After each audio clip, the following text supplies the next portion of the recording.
Now the story behind this is my dad and myself in his field of daisies. George, this is?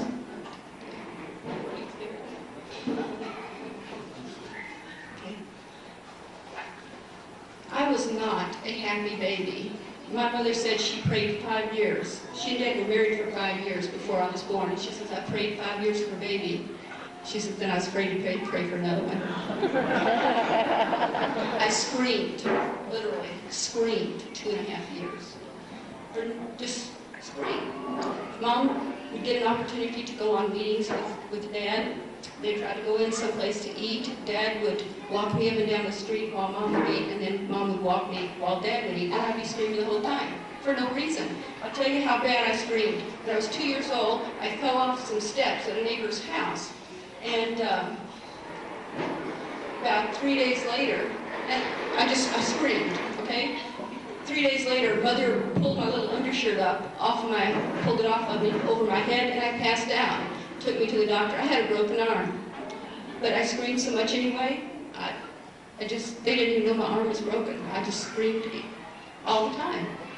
So one day, Mom and Dad and myself, we were in the car driving to a meeting. And I was sitting on Mom's lap, screaming. And all of a sudden, Dad pulled over, and he said to Mother, give her to me. And he took me, he walked out in the middle of a field, and Mother was watching him. She says, he held me up, she saw him hold me up. She was terrified, had no idea what was going to happen. And she said that she had felt the anointing in the car, you know, when he pulled over. And he held me up, he prayed for me, and he said, Satan, I know this is you on this child trying to get at me in my ministry. Come out of her. And the demon left me. And he even said on tape after that, he said she was the calmest of all my kids. And this is probably about a year later. We were driving along that same road. We drove by the field. It was filled with daisies. And Dad got out and had Mom take her picture. He says, as a memorial that she'll have later on. So this is where the demon was cast out. Of course, I used to use that a lot with my brothers and my sister. After all, the demon was cast out of me, but they still had theirs.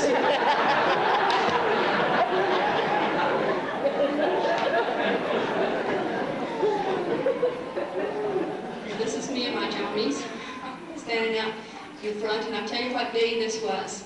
This was the day the possum was healed. Now, that possum, when it came into the yard, I was so shocked at where she went. She came down the driveway, went up into the yard, across the stepping stones, moved right over there in the corner of that porch, and laid down behind that tall tree. Now that was my spot. I could not believe she'd gone to my spot. This is where I would hide from my mother. There was a little indentation there where I used to sit there and read. I always loved to read, and I would sit there and hide and read. And so many times my mom, bless her heart, she would come stand on that rail and yell, Rebecca! And I would just sit real still down there. She never looked down, she never saw me. And that was my spot. I had it all hollowed out exactly right for me. And that possum went over and laid down right there. And when she laid down, all these little babies came tumbling out. And I tried to get close to her. I tried hanging over the rail looking at her. Oh, she looked so pitiful, and all these little babies didn't even have hair on them yet. Just pitiful little things. I don't even know how many there were. And I ran downstairs, and I remember finding the lid of a mayonnaise jar, because she was laying on her side. I thought, she can't lift her head, she can't get up to drink. So I got the lid on that mayonnaise jar, come out, filled it there at that faucet, and took a stick and scooted it over where it was right under her nose. And then once they had determined she didn't have rabies, I actually went and laid down kind of on the other side of the bush so that I could lay my head down at her level and try to get some sort of response out of her. But there was no response. And I know all day, all afternoon I worried about her, and man, I even got up in the night worried about her. And the next morning, right as I came out the door, Dad was down there praying for her. And I walked over to the railing and scooted down and watched him and listened to him as he prayed for her. When he finished, I stood up and he stood up and that possum stood up and just walked straight across the yard, straight back out the driveway. And I came down and stood by Dad and we were both crying. We were both crying. And he told me, stand right here. Stand here just for a minute. And he ran in the house and got his camera and came out and took this picture. And he said, you remember this day and what the Lord has done for this animal. And you remember how much more he wants to do good things for you. And that's what Davis was. Possum picture.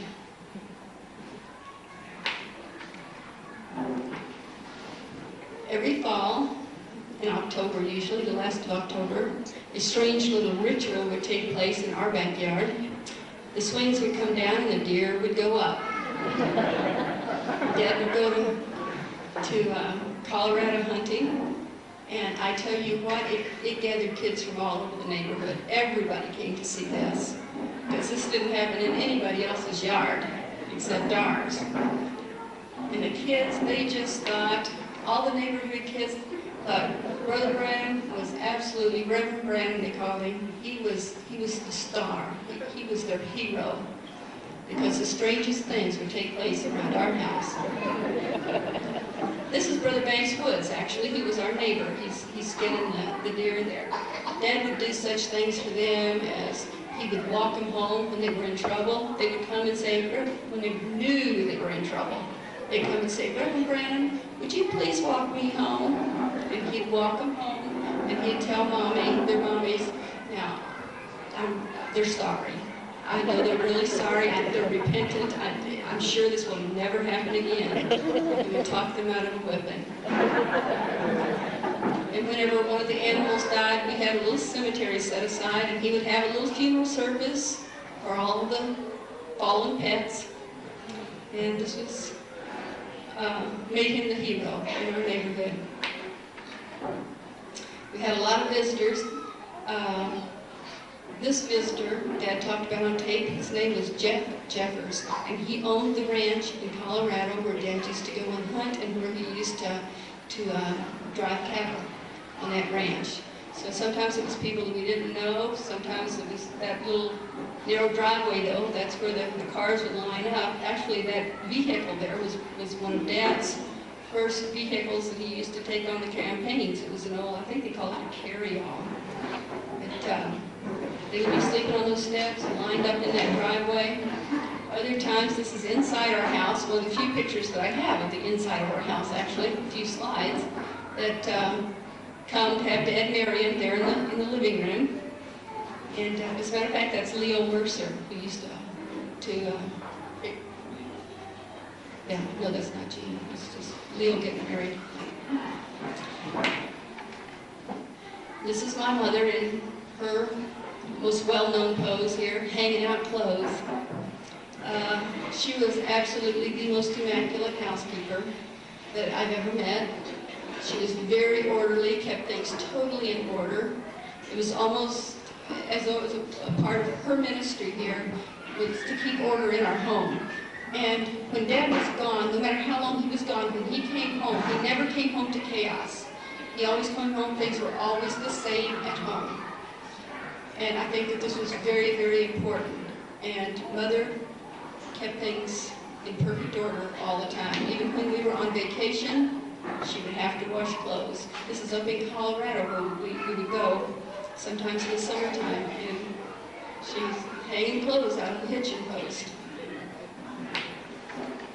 I like this picture of Mom and Dad. Mom did not get to travel very much in the meetings with Dad. This is one time she went with him to California, and he was taken there, and I believe it was in 1957.